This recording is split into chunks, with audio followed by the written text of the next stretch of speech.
The strength of the ancestors is here.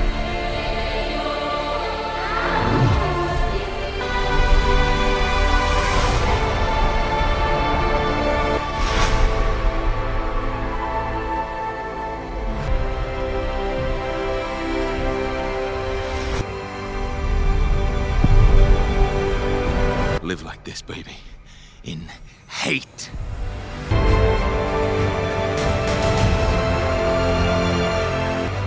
You can do.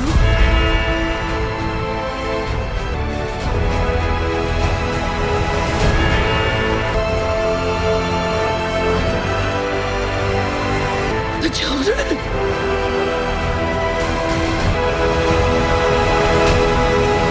And we will find her.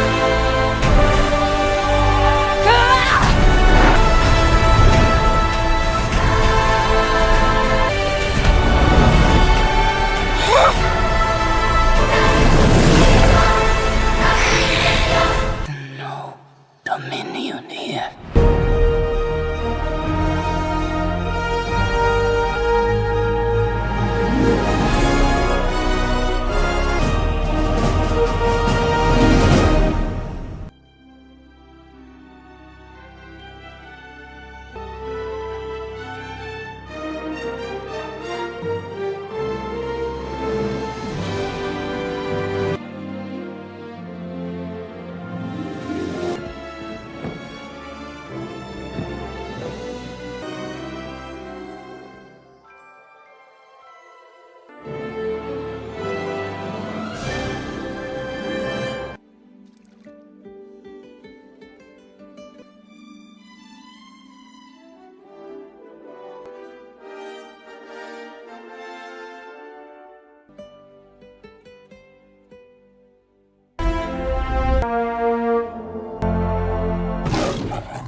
What if Pandora's biggest enemy isn't humans anymore?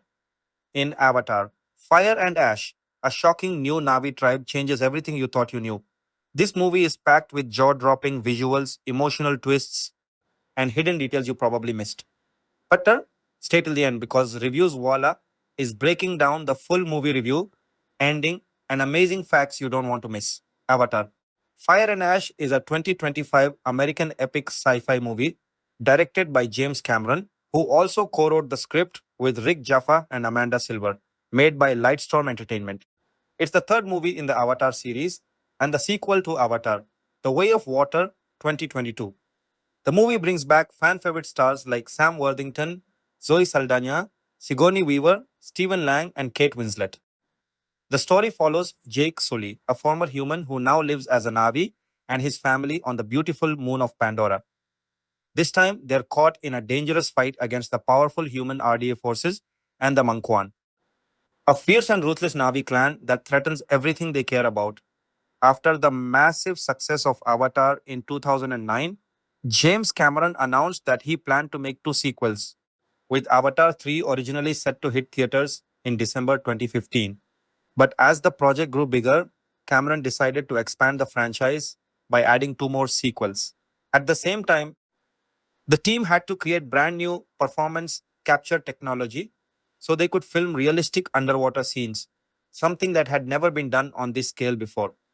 All of that took years of extra work, causing several delays while the writers, artists, and visual effects teams perfected every detail. Avatar, Fire and Ash was filmed at the same time as The Way of Water in New Zealand, with production starting on September 25, 2017, and finally wrapping up in late December 2020. With a production budget of at least $350 million, it's one of the most expensive movies ever made. Avatar.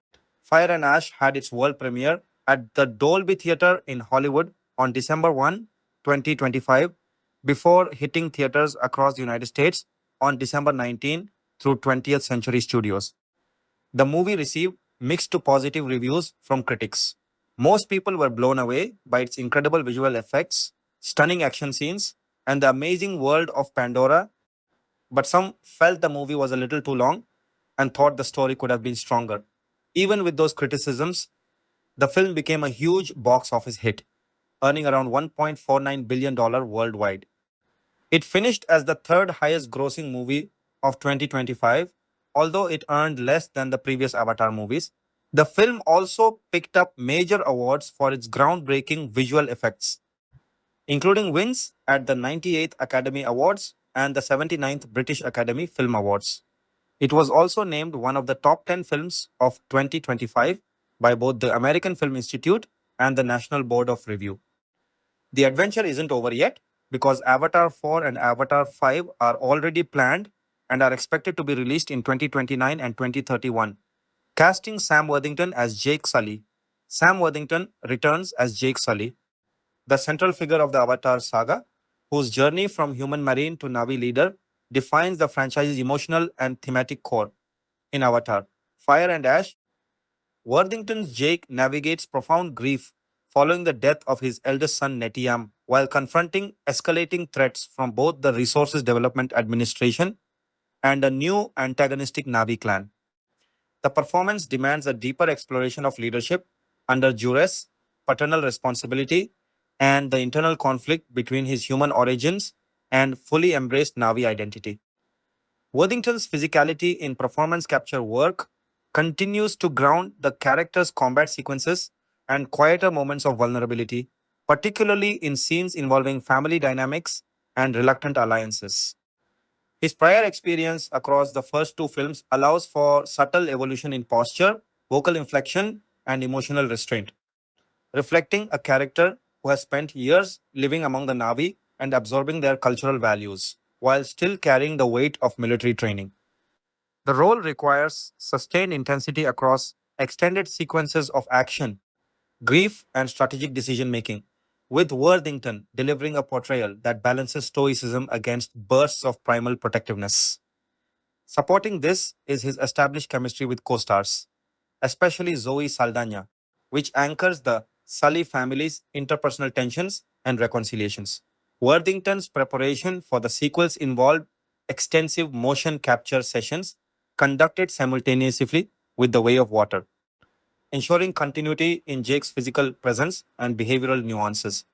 The character's arc in this installment emphasizes the cost of leadership and the moral complexities of protecting one's family while engaging larger interspecies conflicts.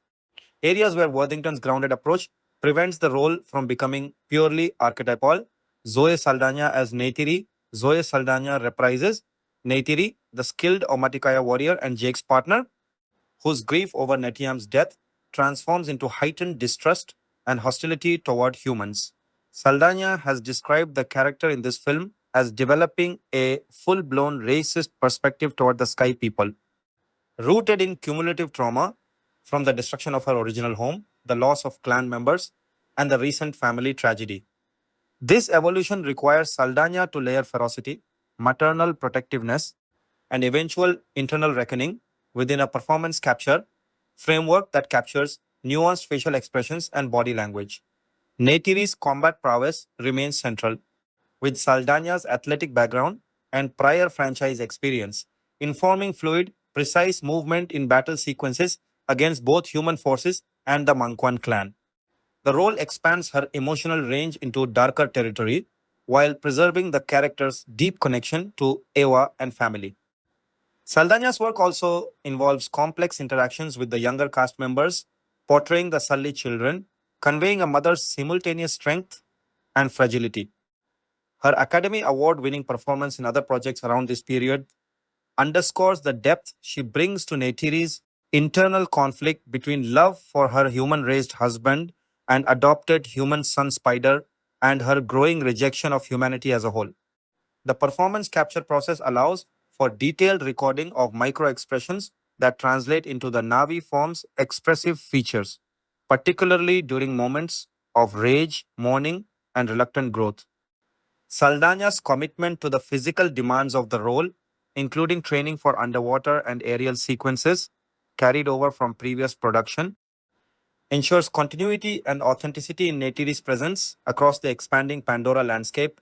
Sigourney Weaver as Kiri and Dr. Grace Augustine. Sigourney Weaver returns in dual capacities, primarily as Kiri, the spiritually gifted adopted daughter of Jake and Neytiri, born from Grace Augustine's avatar, and in visions as Grace herself. Kiri's arc centers on her deepening, sometimes blocked connection to Eva, her role in aiding Spider's physiological adaptation to Pandora's atmosphere, and her emerging abilities to influence flora and communicate with the planetary consciousness. Weaver's portrayal captures adolescent uncertainty, curiosity, and latent power within a character who occupies a unique biological and spiritual position. The performance requires conveying both youthful energy and profound otherworldliness, achieved through performance capture techniques that translate Weaver's nuanced delivery into the Navi form. Her scenes involving neural connections, mycelial infusion, and pleas to Eva demand a blend of vulnerability and authority. Reprising Grace in spiritual sequences provides continuity with the original film and reinforces themes of scientific curiosity, evolving into ecological reverence. Weaver's extensive science fiction pedigree, including the Alien franchise, informs the gravity she brings to moments of discovery and crisis. The dual role allows exploration of maternal lineage and the lingering influence of human scientific intervention on Pandora's ecosystem. Kiri's interactions with Spider, including shared exploration of new abilities and emotional intimacy, further expand Weaver's range within the franchise, moving beyond the more mature scientific persona of Grace into a character navigating identity and belonging.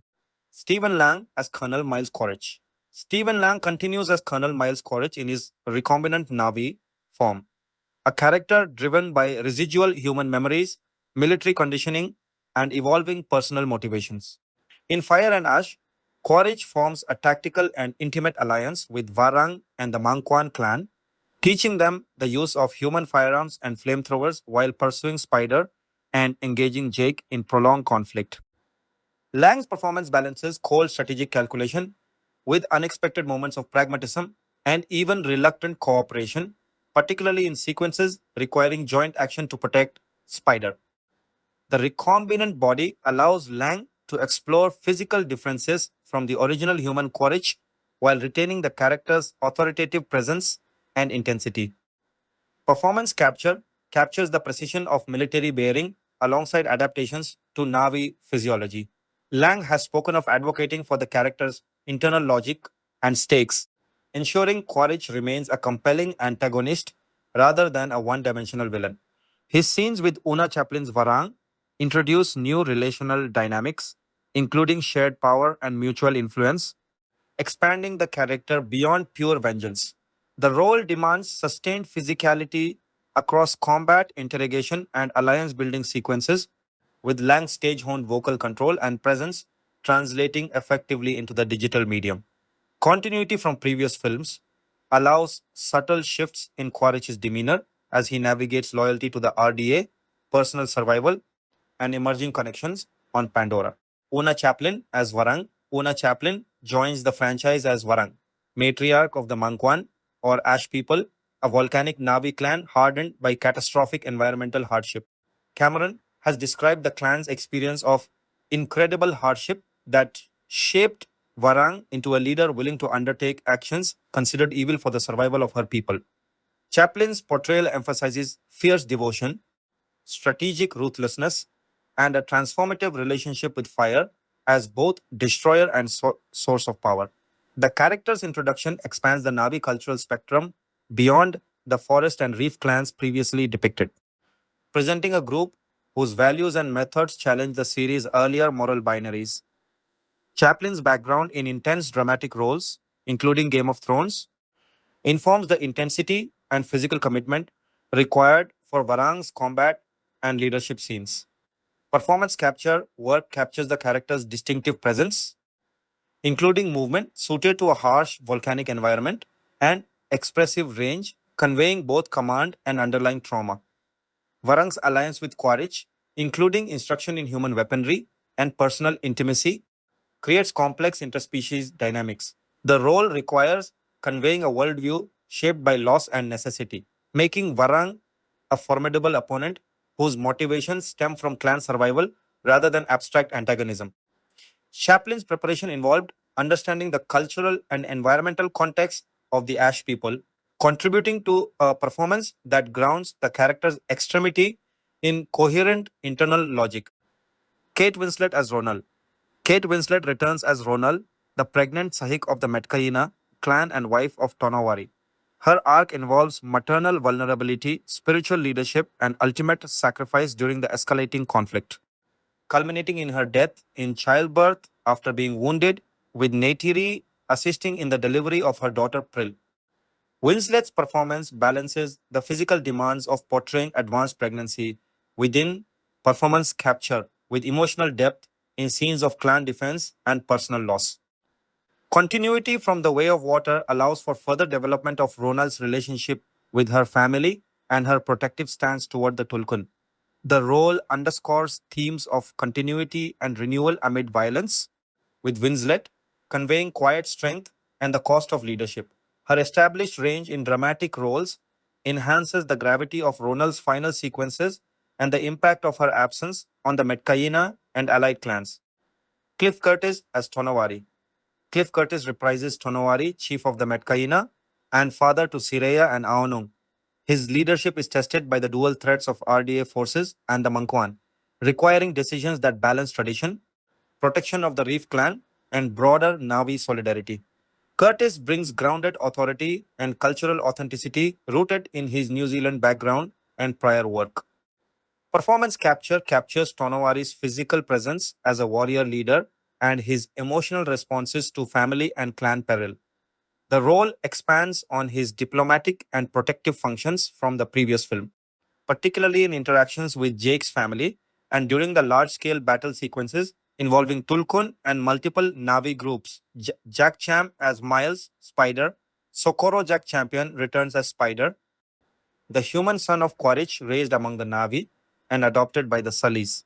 Central to the plot is Spider's physiological crisis when his breathing mask fails, leading to Kiri's mycelial intervention that enables him to breathe Pandora's air, followed by scientific interest from the RDA and moral dilemmas for Jake. Champion's performance navigates divided loyalties, emerging abilities for neural connection, and emotional growth, including a kiss with Kiri.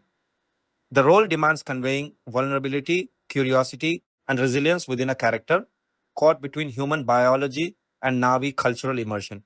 Champion's youth and prior franchise experience support the portrayal of adolescent identity formation under extreme pressure.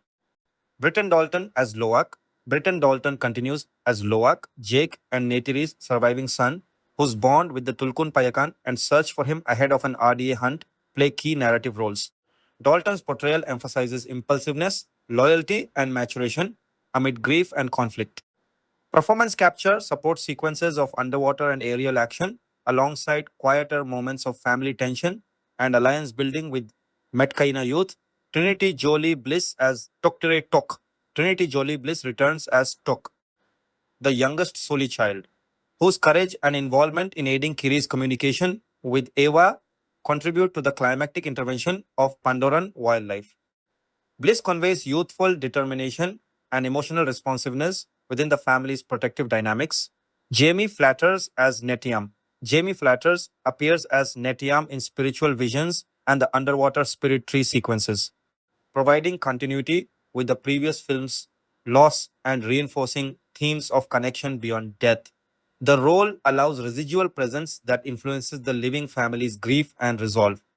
Bailey Bass as Sireya Bailey Bass reprises Sireya, daughter of Tonawari and Ronald, whose supportive relationship with Loak and role within the Metkaina offer emotional stability and cultural bridging. Bass's performance maintains the character's grace and empathy established previously. Philip Geljo as Aonung. Philip Geljo returns as Aonung, son of the Metkaina leaders, contributing to youth dynamics and clan defense efforts alongside Rotso and the Sully siblings. Dwayne Evans Jr. as Rotso. Dwayne Evans Jr. continues as Rotso, a Metkaina youth involved in the clan's interactions with the Sully family and broader conflict. Joel David Moore as Dr. Norm Spellman.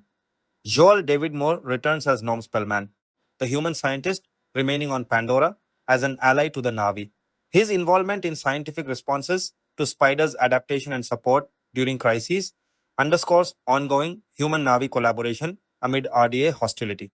CCH Pounder as Moat, CCH Pounder briefly reprises Moat, the Omaticaya spiritual leader and Neytiri's mother, providing ancestral and cultural continuity through limited but resonant appearances. E.D. Falco as General Francis Ardmore. E.D. Falco returns as General Ardmore, commander of RDA military operations and Quaritch's superior. Her institutional authority represents systemic human expansionism, with Falco conveying calculated command presence in strategic and operational sequences. David Tevlis as Pelak David Tevlis joins as Pelak, leader of the nomadic wind traders who travel Pandora in flying merchant vessels. The character and clan introduce a non territorial Navi culture inspired by historical trade routes, with Tevlis bringing seasoned dramatic weight to a role positioned for expanded importance across subsequent films. Cameron has noted the Wind Traders' ongoing presence through the cycle of sequels, emphasizing their distinct place independent identity. Jermaine Clement as Dr. Ian Garvin. Jermaine Clement returns as marine biologist Dr. Ian Garvin, employed in contexts involving Tulkun and scientific operations. His role includes moments of moral agency, such as assisting in liberations, blending scientific observation with ethical choice. Giovanni Ribisi as Parker Selfridge.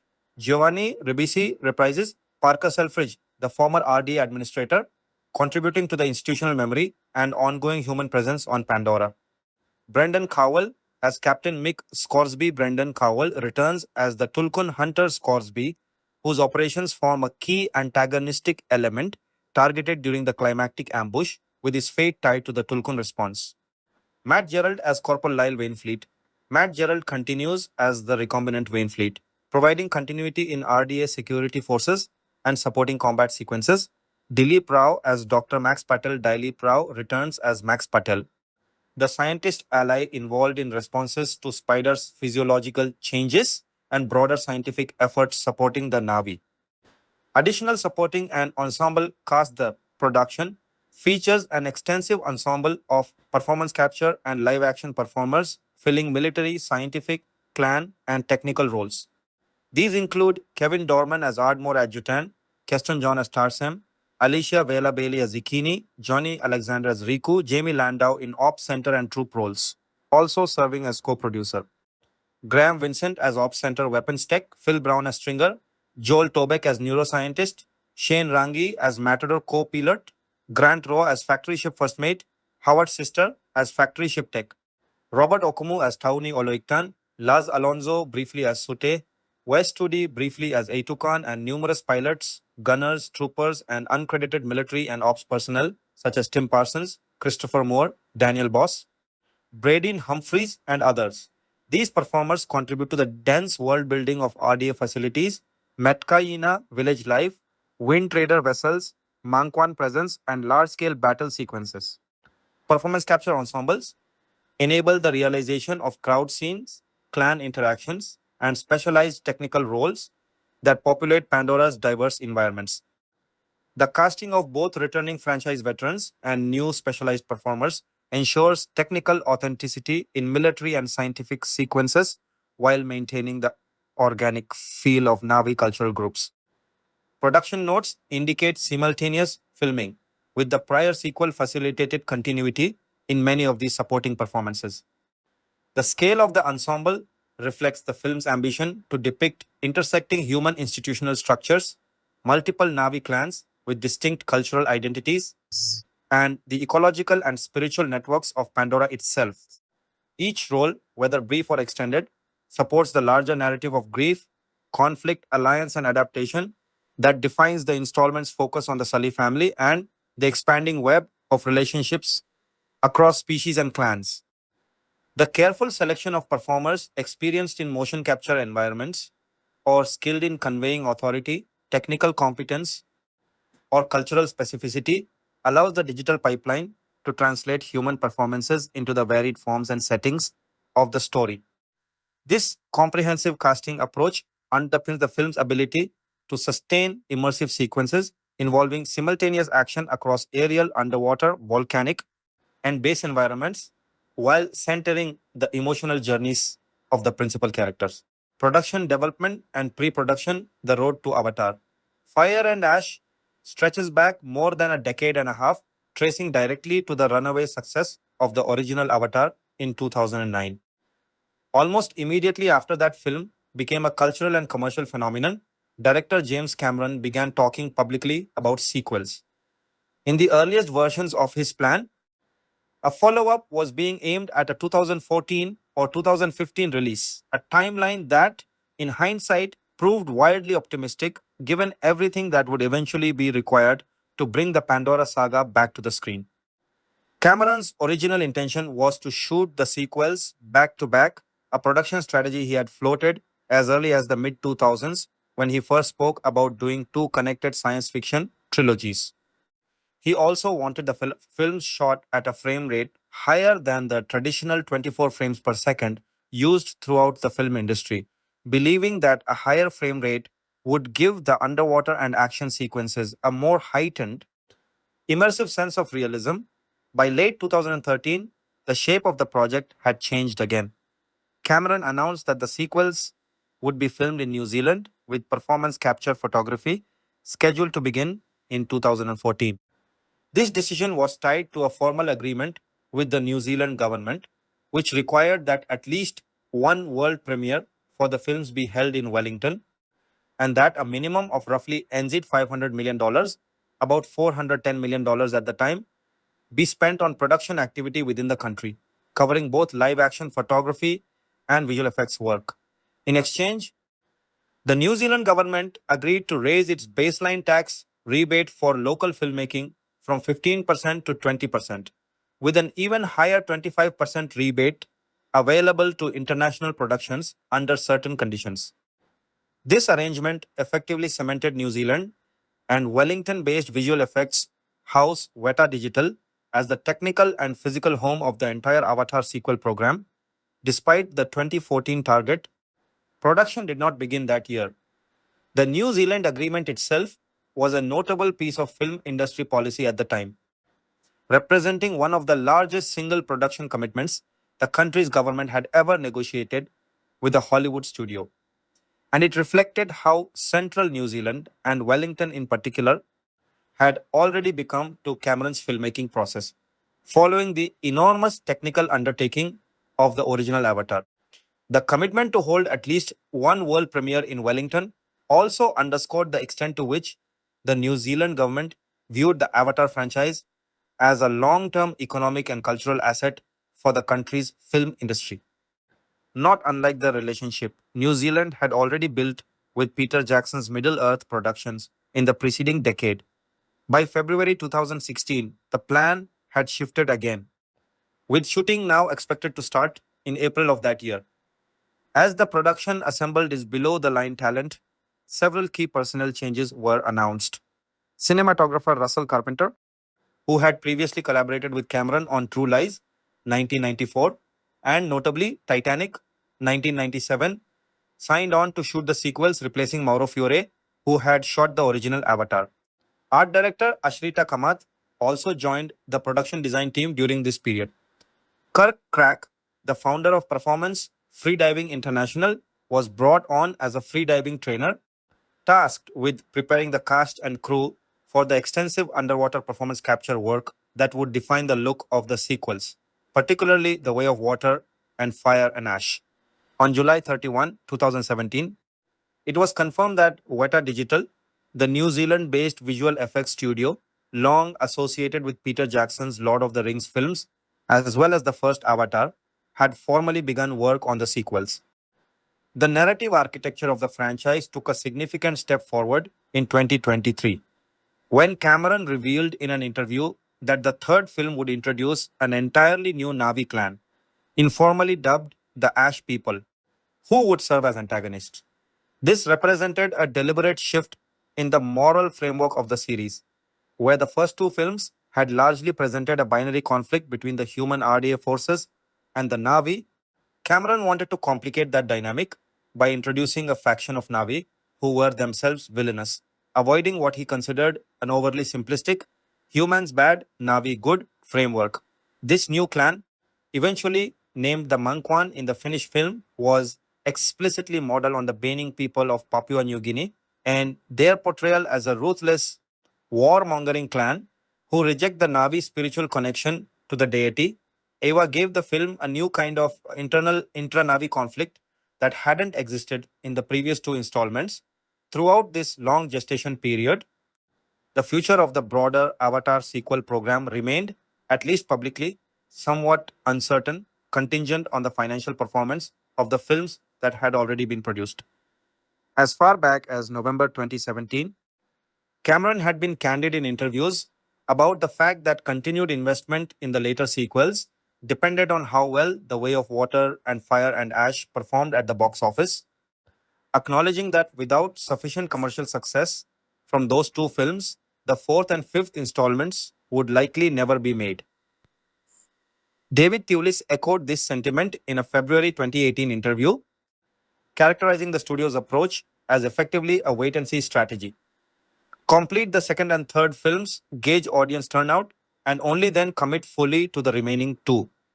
Sigourney Weaver offered a somewhat different signal in November 2018, mentioning in an interview that she was already busy working on the fourth and fifth films, a comment that a number of media outlets interpreted at the time as evidence that production on those later installments had, in some capacity, already begun well before the third film's story had even wrapped principal photography. The film's eventual title was unveiled on August 9, 2024, when Cameron announced Avatar, Fire and Ash at Disney's D23 fan convention. Cameron explained the symbolism behind the name directly, saying that fire was meant to evoke hatred, anger, and violence, while ash was meant to evoke grief and loss, thematic through lines that map closely onto the film's plot, which begins in the immediate aftermath of the death of Netiam, the Sully family's eldest son, who was killed in the climactic battle of the Way of Water. On the writing side, Rick Jaffa and Amanda Silver were originally announced as Cameron's primary co writers for the sequels. Over time, it emerged that the writing process for the entire saga was considerably more collaborative and compartmentalized than that simple credit suggests. Jaffa, Silver, Josh Friedman, and Shane Salerno all contributed to the writing process across all of the planned films before eventually being assigned to finish separate individual scripts. According to Cameron, Fire and Ash itself was originally conceived as part of a single larger script alongside The Way of Water, and the two were eventually split into separate films because there was simply too much material for one movie to contain. When it came time to actually write Fire and Ash, Cameron said he made a conscious choice to prioritize character development over the introduction of new spectacle or visual novelty, a notable statement given how much of the franchise's reputation rests on technical innovation. The introduction of the Mangkwan clan was central to this approach, giving the story an antagonist that emerged from within Navi society rather than from the human RDA alone. Cameron also introduced the Wind Traders, a nomadic merchant Navi faction, which he said was inspired by the camel caravans that once moved along the Spice Road during the medieval period. This choice to introduce an antagonistic Navi faction also gave the film's returning characters new emotional terrain to explore, since it meant Neytiri and the rest of the Sully family were no longer simply defending Navi culture against an external human threat, but were instead forced to reckon with the reality that cruelty, greed, and violence could exist within their own society just as readily as compassion and reverence for Eva. Zoe Saldana spoke publicly about this shift in her character's arc ahead of the film's release, describing Neytiri as becoming, in the wake of her son's death, something close to a full blown racist toward humans over the course of the story. A stark description of just how far the character's grief and rage push her by the time the plot of Fire and Ash is underway, and a marked departure from the more measured protective version of Neytiri audiences had seen across the first two films. One especially notable and widely reported change to the screenplay came in the aftermath of a real world tragedy. Following the 2022 school shooting in Uvalde, Texas, Cameron rewrote sections of the Fire and Ash script specifically to avoid glorifying gun violence or what he described as fetishizing assault weapons. In the original version of the story, the Metkaina clan had planned to take up firearms themselves in order to defend the Tulkun, the whale like creatures central to much of the Way of Water's plot. Cameron changed this, having the Metkaina instead reject firearms outright, explaining that he did not want guns to contaminate Navi culture, a value clearly reflected in the finished film, where it is instead the villainous Mangkwan clan under Quarichi's tutelage who take up human weaponry. Separately, after the character of Payakan, the outcast Tulkun, introduced in The Way of Water, proved unexpectedly popular with audiences.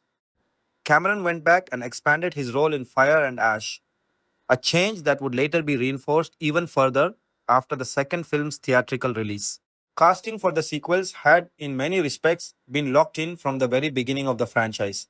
Sam Worthington and Zoe Saldana, the stars of the original Avatar, had signed contracts covering future sequels back when they were first cast in the 2000s, meaning their return as Jake Sully and Neytiri was essentially guaranteed from the outset.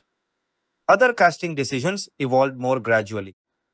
In 2014, Cameron indicated that Sigourney Weaver would appear in the sequels, initially suggesting she would play a living version of her character from the first film, Dr. Grace Augustine.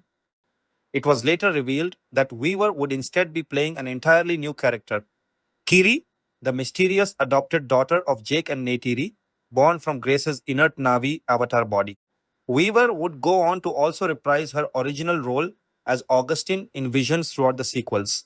In August 2017, Cameron confirmed that Stephen Lang, who played the RDA's Colonel Miles Quaritch in the first film, would return as the primary antagonist across all four planned sequels. With the character resurrected as a Navi recombinant, a human consciousness transferred into a hybrid Navi body after having been killed by Neytiri at the end of the original film. That same month, Matt Gerald was confirmed to be returning across all the upcoming sequels as Corporal Lyle Wainfleet, another RDA soldier who would similarly be brought back as a recombinant. The recombinant concept itself represented one of the more significant narrative and technical additions introduced in The Way of Water and carried forward into Fire and Ash, giving the production a way to bring back beloved or notorious human characters from the original film in blue skinned, physically enhanced Navi bodies, while also opening up new avenues for exploring questions of identity, memory, and loyalty as those characters wrestle with which side of the human Navi divide they truly belong to. Beyond the higher profile returning names, the production also worked to build out its ensemble of human scientist allies who remained on Pandora after the RDA's initial defeat. Joel David Moore, who played Dr. Norm Spellman in the original film, was confirmed to be returning for the sequels in May 2017, continuing the character's role as one of the more sympathetic human figures still embedded within Navi society. CCH Pounder, who portrayed Moat, the Omaticaya clan's spiritual leader and Neytiri's mother in the first film, was likewise confirmed to be returning in July 2017. E.D. Falco joined the cast in February 2019 as General Francis Ardmore, a new character introduced as the commander of the RDA's military operations and Quaritch's direct superior, giving the human antagonist faction in the later films an additional layer of institutional authority beyond Quaritch himself. Brendan Cowell joined the production in March 2019 as Captain Mick Scoresby, a hunter of the Tulkun, while Jermaine Clement was cast the following month as Dr. Ian Garvin, a marine biologist employed by Scoresby's hunting operation. Giovanni Ribisi, who had played RDA Administrator Parker Selfridge in the original film, was confirmed as returning across all four sequels as early as October 2017, ensuring a direct through line of corporate antagonism connecting the earliest and latest chapters of the saga. In October 2017, it was reported that Kate Winslet, who had famously starred opposite Cameron in Titanic, had joined the cast of the second sequel and potentially further installments in the newly created role of Ronal, the pregnant wife of Medcaina Chief Tonowari. Cameron later spoke about the reunion, describing his work with Winslet on Titanic as one of the highlights of his career and noting that the two had long expressed interest in collaborating again. For her part, Winslet had reportedly been somewhat hesitant to work with Cameron again, given his reputation for demanding and physically rigorous shoots, but ultimately felt the role being offered to her was strong enough to justify the return. Dilip Rao, who played human scientist Dr. Max Patel in the first film, was confirmed in January 2018 to be reprising his role for the sequels as well. Also, in June 2017, actress Una Chaplin joined the cast in the role of Varang, though details of her character were kept under wraps for some time. Cameron indicated at the time that Chaplin's character would appear throughout the entire saga of the sequels, beginning with Fire and Ash. Actress Eiza Gonzalez had also auditioned for the role before it went to Chaplin. Cameron later explained that Chaplin was ultimately chosen because of how effectively she was able to convey Varang's fury, her underlying sexuality, and what he called her dominating psychology. Varang, in the finished film, is revealed to be the fierce matriarch of the antagonistic Mangkwan clan, a warlord figure shaped by hardship, willing to do almost anything, even things that could be considered evil, in order to protect her people. David Thewlis announced his involvement in the Avatar franchise in April 2018, and by 2020 had confirmed he would be appearing across the third, fourth, and fifth films, eventually playing the Navi Wind Trader leader Pelak, a character intended to recur across that later trilogy of films. Empire magazine later reported, ahead of the film's release in 2025, that Pelak had been designed from the outset to appear throughout the cycle of the third, fourth, and fifth installments, underlining how deliberately Cameron and his collaborators were building out recurring characters meant to anchor the story across multiple films rather than existing, appearing, and being written out within a single installment. The younger generation of Navi characters, central to both The Way of Water and Fire and Ash, was cast early in the production process as well. Britton Dalton was cast as Loak, Jake and Neytiri's son, who forms a close bond with the outcast Tulkun Payakan across the two most recent films. Jack Champion was cast as Miles Spider Socorro, the human teenager who is Quaritch's biological son, but who was raised by Jake and Neytiri after being left behind on Pandora as an infant. And Trinity Jolie Bliss was cast as Tuktire, known as Tuk, the youngest of Jake and Neytiri's children. Jamie Flatters was cast as Netiam, Jake and Neytiri's eldest son, whose death at the end of The Way of Water sets the emotional stakes for much of Fire and Ash, with the character subsequently appearing only in visions in the third film. Bailey Bass and Philip Geljo were cast as Chirea and Aunung respectively, the children of Metkaina chief Tonowari and his wife Ronal, while Dwayne Evans Jr. was cast as Rotso, another young member of the Metkaina clan. This ensemble of young performers, several of whom were cast as children and grew into their roles across years of on and off production, gave the later films in the series a built in sense of continuity and physical aging that mirrored the years long in story time jump depicted between the first film and its sequels. Two performers from the original 2009 film also made brief appearances reprising their earlier roles. Wes Studi returned as Eitu the chief of the Omaticaya clan and Neytiri's father, while Laz Alonso returned as Sute, Etukan's chosen successor, both characters having died in the original film, meaning their reappearances in Fire and Ash occur within the same visionary. Spiritual framework used to bring back Netiam and other deceased characters throughout the film's final act. Principal photography for the performance capture elements of the sequels began simultaneously with work on The Way of Water, commencing on September 25, 2017, in Manhattan Beach, California, the same Southern California facility Cameron had used to develop and refine the performance capture technology for the original Avatar. On November 14, 2018, Cameron announced that performance capture work with the principal cast had wrapped, a milestone in the enormously long production timeline. Live action photography for both The Way of Water and Fire and Ash then began in New Zealand in early 2019, marking the point at which the two productions would truly interweave, sharing sets, cast schedules, and crew across what was, in effect, one giant combined shoot spanning two films. Filming the back to back filming approach that Cameron had promised for years finally came to fruition once cameras started rolling in New Zealand. However, the production's momentum was abruptly interrupted by external events well beyond anyone's control. On March 17, 2020, producer John Landau announced that filming in New Zealand had been postponed indefinitely as a direct response to the escalating COVID 19 pandemic.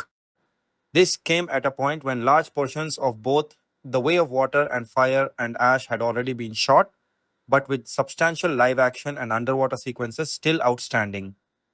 Rather than halting the project entirely, the production pivoted. Virtual production work continued at the Manhattan Beach facility in California, while visual effects development continued uninterrupted at Weta Digital's facility in Wellington, allowing the enormously labor intensive post production pipeline to keep moving even while principal photography sat idle. New Zealand's situation improved relatively quickly compared to much of the rest of the world. In early May 2020, health and safety protocols proposed by the production were formally endorsed by the New Zealand government, clearing the way for filming to eventually resume within the country. On May 31, 2020, members of the Avatar production crew, including Cameron himself, were granted entry into New Zealand under a special visa exemption category reserved for individuals considered essential to projects of significant economic value to the country, a designation that generated some public criticism at the time, given the scale of the exemption being granted to a Hollywood film crew during a global health emergency. On June 1, Landau shared images confirming that he and Cameron had arrived in the country and were preparing to resume work following a mandated quarantine period. The underwater sequences that define so much of both The Way of Water and Fire and Ash required an entirely bespoke approach to performance capture, since existing motion capture systems had not been designed to function underwater at the scale Cameron envisioned. Working with Kirk Crack's freediving training program, cast members spent months learning to hold their breath for extended periods, deliver full lines of dialogue, and perform physically demanding action while fully submerged, all while wearing waterproof capture markers that could be read by an array of underwater cameras. This training regimen became one of the most widely discussed aspects of the production in the press, with several cast members later describing it as one of the most physically demanding aspects of working on the films, even more so, in some accounts, than the physical demands of the original film's more conventional land based performance capture. By September 2020, the production had made enough progress that Cameron was able to announce that 95% of Avatar Fire and Ash had been completed. Filming ultimately wrapped entirely in December 2020, closing out a shoot that, across its various starts, stops, and pandemic related interruptions, had unfolded over roughly 3.5 years since the initial September 2017 start date. This made Fire and Ash, along with its immediate predecessor, one of the longest and most logistically complicated live action film shoots in modern studio history, encompassing performance capture in California, on location and stage work in New Zealand, and an unprecedented volume of underwater performance work requiring the cast to be trained in freediving techniques so they could deliver dialogue and physical performances while submerged without breathing apparatus for extended stretches at a time. Even after the December 2020 wrap, the film was not truly finished from a screenplay standpoint.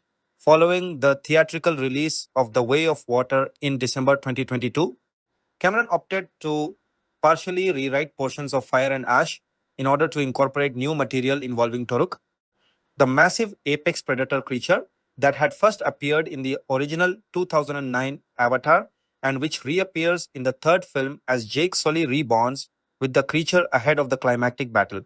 As previously noted, Cameron also used this window to further expand the role of Payakan, the Tulkun character, whose popularity with Way of Water audiences had exceeded expectations. These post 2022 adjustments required additional photography, blending newly filmed material into a production that had technically wrapped years earlier, a fairly unusual approach for a film of this scale. though one made possible by the unique, long gestating nature of the overall Avatar sequel program. In February 2024, Cameron confirmed that principal photography was essentially complete and that the crew was working on pickup shots for the film, tying up the last remaining loose ends before the project moved fully into post production. Post production, because so much of Fire and Ash's technical work, particularly its visual effects, had already been underway since 2017. In parallel with The Way of Water, the film's post production phase was in some ways already well advanced by the time the additional 2022-2024 rewrites and pickup photography took place.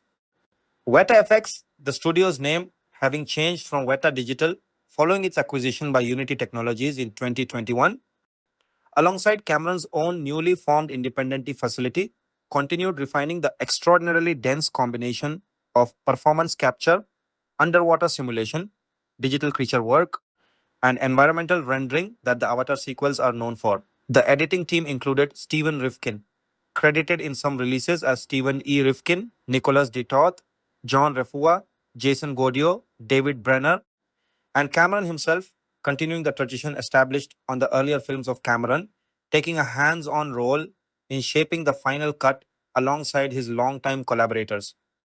Given that so much of the film's content exists as fully rendered computer generated performance rather than traditional live action photography, the editorial process on Fire and Ash was necessarily intertwined with the visual effects pipeline in a way that differs considerably from how editing is typically approached on conventional live action productions.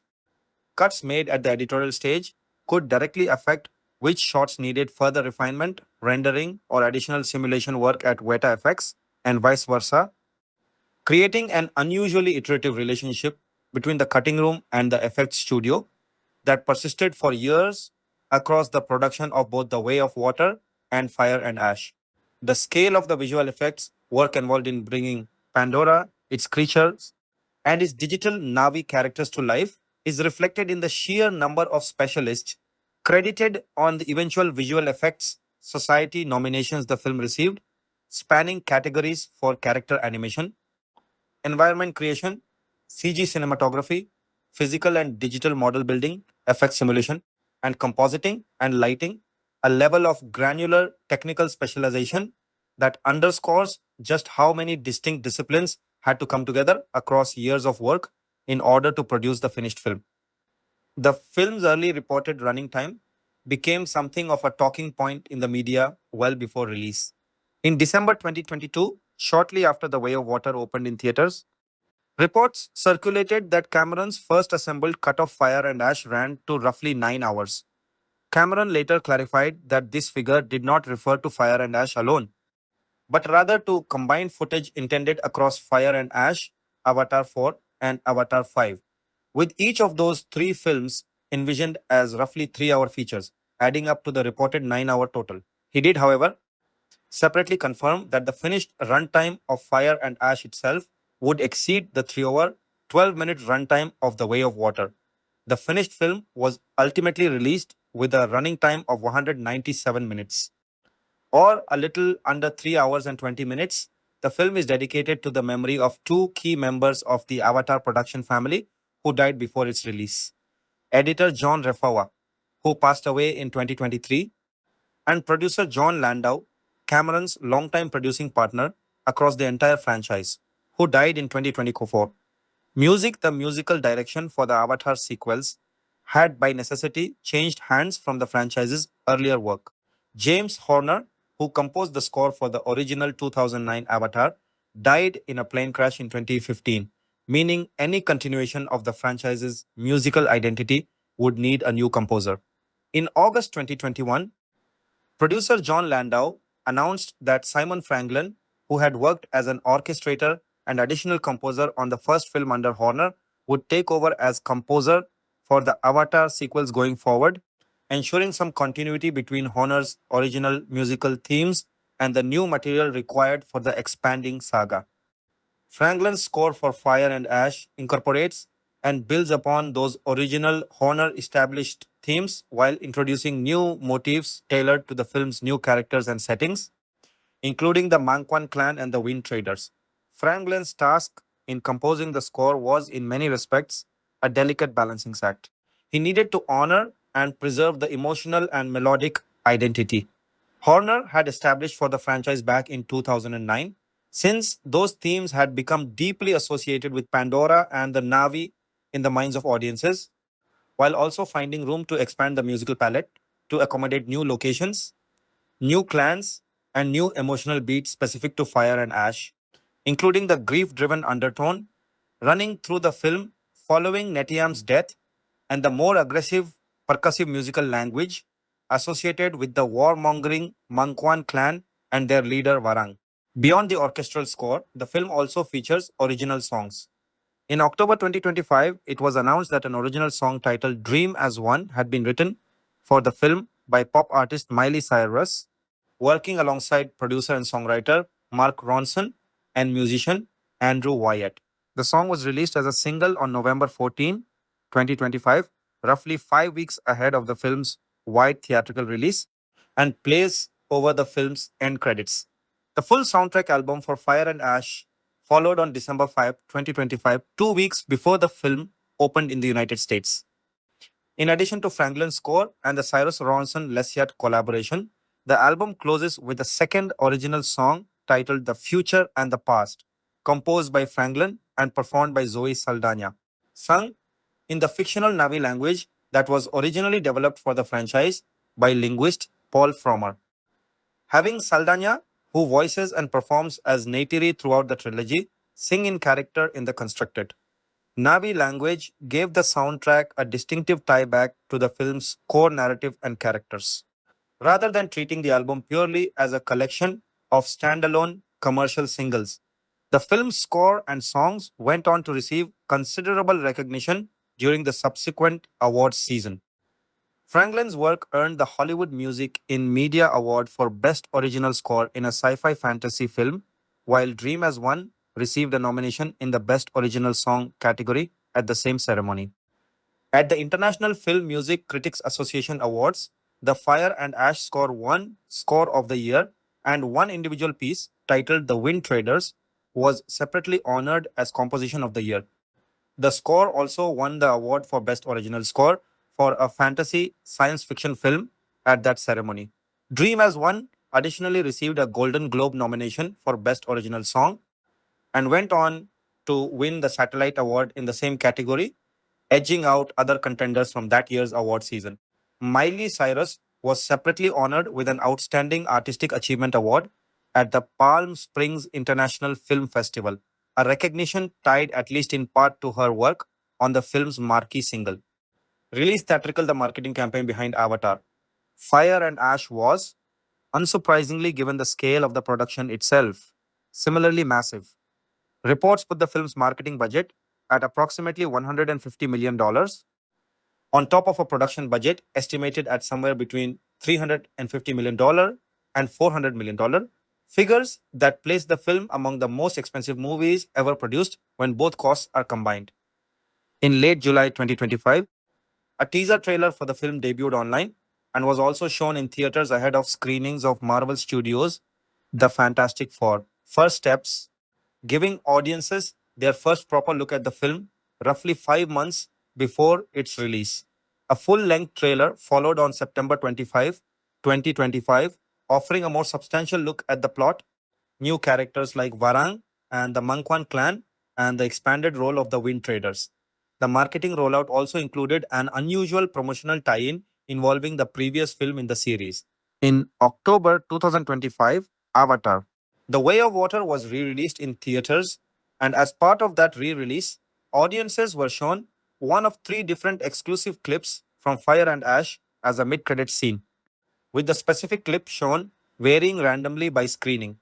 One version depicted Quaritch approaching an encampment of the Ash Navi and having a tense confrontation with Varang.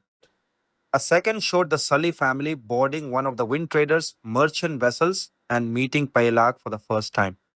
A third depicted the Sully family's convoy of Wind Trader ships coming under attack by Ash Navi raiders, essentially a preview of the ambush sequence that opens the plot of Fire and Ash itself, Avatar. Fire and Ash held its world premiere at the Dolby Theatre in Hollywood on December 1, 2025, roughly 2.5 weeks ahead of its wide domestic release. The film then opened in the United States on December 19, 2025, distributed by 20th Century Studios. The former 20th Century Fox, now under the ownership of the Walt Disney Company, following Disney's 2019 acquisition of 21st Century Fox Entertainment assets. Like its immediate predecessor, Fire and Ash's path to release was marked by a long and unusually complicated string of delays, 9 separate release date changes in total, largely a product of the sheer amount of time the production required for its writing, pre production, and visual effects processes. The film had originally been targeted for a December 2015 release before Cameron pushed the date first to 2016, then 2017, then 2018.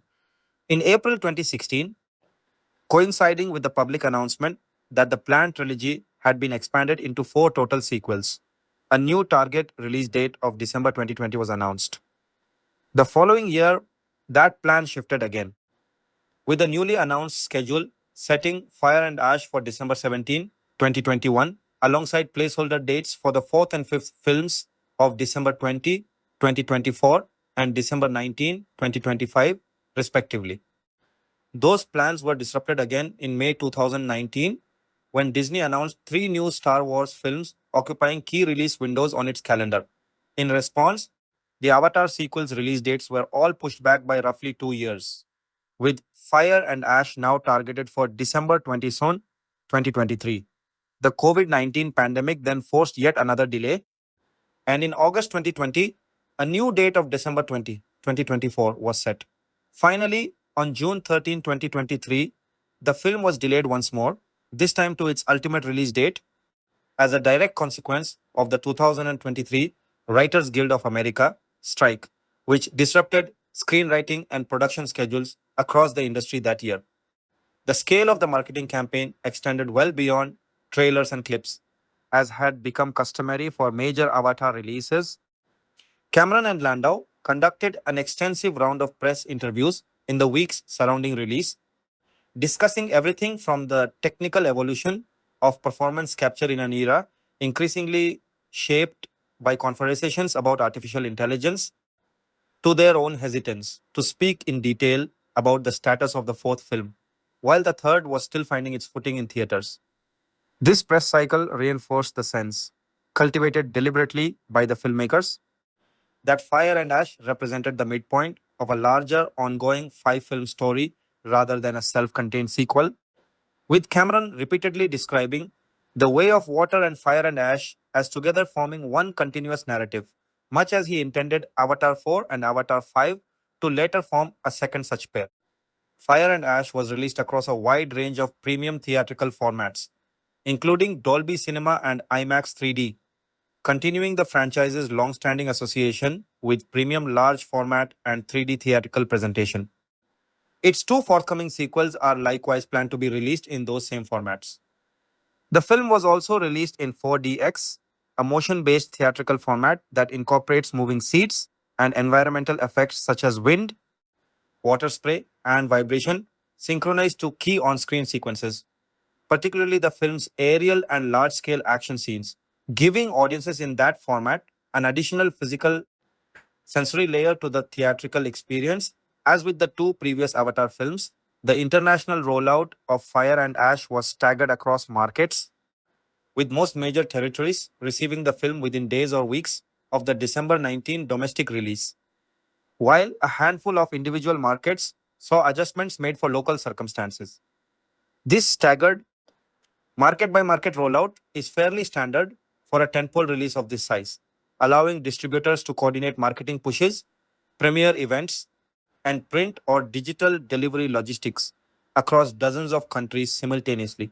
But it also meant that isolated local incidents in any single territory had the potential to disrupt at least part of the broader release calendar, as ultimately proved to be the case in both Hong Kong and Australia. Not every territory received the film on the same schedule or under the same title treatment. In Hong Kong, the release was delayed to January 8, 2026, in the aftermath of the Wang Fuk court fire, a deadly real world tragedy. Local distributors also dropped the film's Fire and Ash subtitle in that territory, specifically to avoid any perceived insensitivity given the nature of the disaster, making Hong Kong the final territory worldwide to receive the film. Separately, the film's scheduled Australian premiere on December 15, 2025, was cancelled altogether following the 2025 Bondi Beach shooting. Another instance of the rollout being adjusted in direct response to a real world tragedy occurring in a specific market. Home media Avatar. Fire and Ash had a comparatively long theatrical run before making its way to home formats, consistent with the pattern set by its predecessors, both of which were treated by their studios as major theatrical events meant to be experienced primarily on the big screen for an extended window. The film became available for digital download on March 31, 2026, more than 3 months after its wide theatrical release. This version included a selection of behind the scenes featurettes exploring aspects of the production. Physical media followed roughly 7 weeks later, with the film released on 4K Ultra HD Blu ray, Standard Blu ray, Blu ray 3D, and DVD by 20th Century Home Entertainment on May 19, 2026. The film is scheduled to begin streaming on Disney Plus on June 24, 2026, giving subscribers access to the film roughly 6 months after its theatrical debut, a fairly standard streaming window for a major Disney theatrical release of this scale during this period.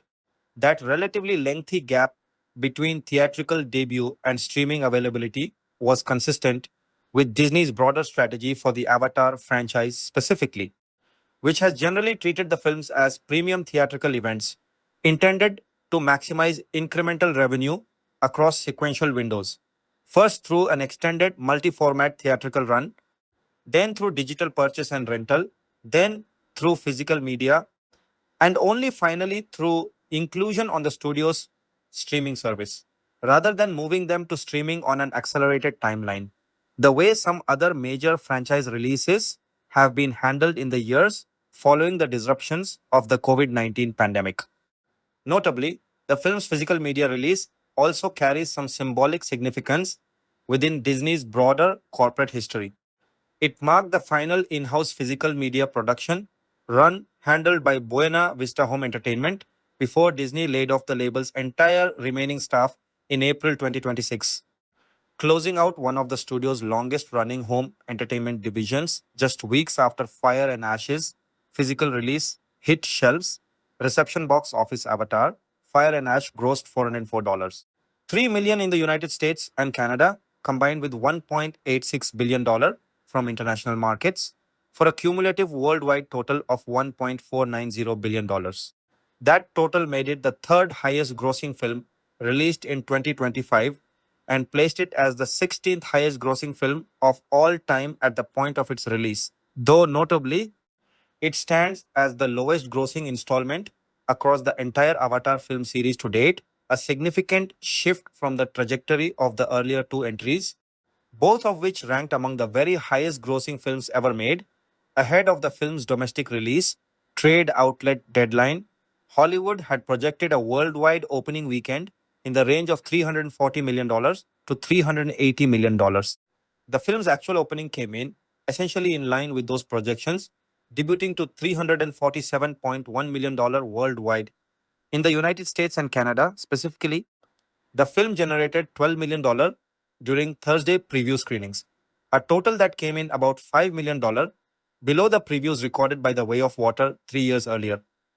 Over its full opening weekend domestically, the film grossed $89.2 million, while that figure comfortably topped the domestic box office chart for the weekend and exceeded the $77 million opening weekend recorded by the original 2009 Avatar. It represented a considerable decline compared to The Way of Water's $134.1 million domestic opening in 2022, a drop of roughly a third between the two most recent installments. The film's subsequent weekend performance showed relatively resilient, if still gradually declining, holds. In its second weekend, Fire and Ash retained the number one position at the domestic box office, earning $63.1 million, a week over week decline of 29%. notably a smaller drop than the 53% decline. The Way of Water experienced in its own second weekend. The film again topped the chart in its third weekend with $41.4 million, dollars, down 34%, and held the top spot for a fourth consecutive weekend with $21.5 million, dollars, a steeper 49% decline. In its fifth weekend, the film again led the box office, earning $14.5 million, dollars, down 33% from the previous frame. It was not until its sixth weekend in release that Fire and Ash was finally dethroned from the top of the domestic box office chart, falling to the new release Mercy 2026 while grossing $6.4 million dollars of its own. The film's performance also had a measurable impact on premium large format exhibition specifically. According to IMAX's own reporting, the company's revenue and operating earnings for the fourth quarter of 2025 climbed 35% year over year, reaching $125.2 million dollars compared to $92.7 million dollars during the same period in 2024. IMAX credited Air Fire and Ash directly for driving this jump, noting that the film, which Cameron had publicly urged moviegoers to see specifically in IMAX theaters, contributed $112 million dollars in ticket sales during the quarter, making it IMAX's single highest grossing Hollywood release up to that point. This gradual weekend to weekend decline pattern, while still resulting in a very large cumulative total by the standards of almost any other film released that year, stood in fairly stark contrast to the extraordinary legs, the industry term for a film's ability to keep drawing audiences over an extended run, that had defined the original 2009 Avatar, which famously built its record setting total gradually over many months rather than front loading the bulk of its gross into an enormous opening weekend. Fire and Ash's performance instead more closely resembled a conventional modern blockbuster release pattern with a large but not historic opening, followed by fairly typical weekly declines, suggesting that a meaningful portion of its audience treated it as a major event film to see promptly rather than a cultural phenomenon that continued pulling in new viewers over an extended period, the way the original film had. Despite the film's very large absolute box office total, its performance was widely framed within the industry and trade press as something of a disappointment relative to expectations, particularly given the enormous cost of production and marketing combined. Trade analysis published by Variety in early 2026 discussed the difficulty of continuing to justify the enormous budgets required for future installments given the returns generated by Fire and Ash relative to its predecessors. Comscore's head of marketplace trends, Paul Dergrabedian, offered some context for this perception, framing the film's roughly $89 million dollars domestic opening and nearly $1.5 billion dollars global total as, by any normal standard, an outcome most studios would consider a success, even if it fell short of the extraordinary benchmark set by the earlier films in the series, what he characterized as a high class problem for Disney and Cameron to have, given how enormous the two prior films' totals had been. Critical response, critical reaction to Avatar. Fire and Ash settled into a pattern that reviewers themselves frequently described as falling somewhere between mixed and positive, a somewhat more divided response than either of the two earlier films in the series received. On the review aggregation website, Rotten Tomatoes, 66% of 355 critics' reviews were classified as positive, with an average rating of 6.4 out of 10. The site's critical consensus characterized the film as remaining on the cutting edge of visual effects work, while noting that it repeats narrative beats from its predecessors in a way some found frustrating, even as its scale and spectacle continued to deliver a kind of thrill unique to the franchise. On Metacritic, which calculates a weighted average score, the film received a score of 61 out of 100 based on 59 critics, a rating the site classifies as generally favorable. Audiences polled by CinemaScore during opening weekend gave the film an average grade of A, matching the same grade earned by both of the previous two films in the series, indicating that despite the more divided response from professional critics, general theater going audiences responded to the film with much the same enthusiasm as they had to its predecessors. Initial reactions following early press screenings and the film's world premiere skewed mostly positive, with a number of critics describing the film in terms evoking an ultimate cinematic spectacle, even as some of the same critics raised concerns about the strength of the plot. Pete Hammond, writing for Deadline Hollywood, praised the film's technical achievements, describing it as a true epic and, more specifically, as a visual knockout.